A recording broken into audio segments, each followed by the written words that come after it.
শুআয়ব আলাইহিস সালামের বাউন্ডারি। শুআয়ব আলাইহিস সালামের দুই মেয়েকে সাহায্য করলেন, কুয়া থেকে পানি তুলে দিলেন। মেয়েরা বলল চলেন আমাদের বাড়িতে চলেন।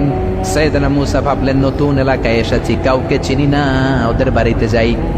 যাওয়ার পরে সাইয়েদনা শুআয়ব আলাইহিস সালাম মুসা আলাইহিস সালামের চেহারার দিকে তাকালেন। এট এ গ্ল্যান্সে ও মিয়া, পুলিশ পুলিশ চিনে, সোর সোর চিনে, আর নবী নবী চিনে, যেরকম ঠিক কিনা?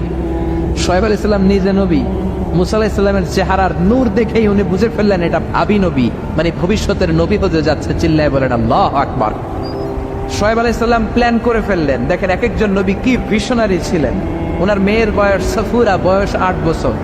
ভাবলেন এই ছেলেটারে যদি 10 বছর কাজে খাটানো যায়, আমার মেয়ের বয়স এখন 8, 10 বছর পরে বয়স কত হবে?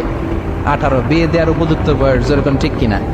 জামাই নবী পাওয়া যাবে। কি নবী? সুবহানাল্লাহ কইবেন না?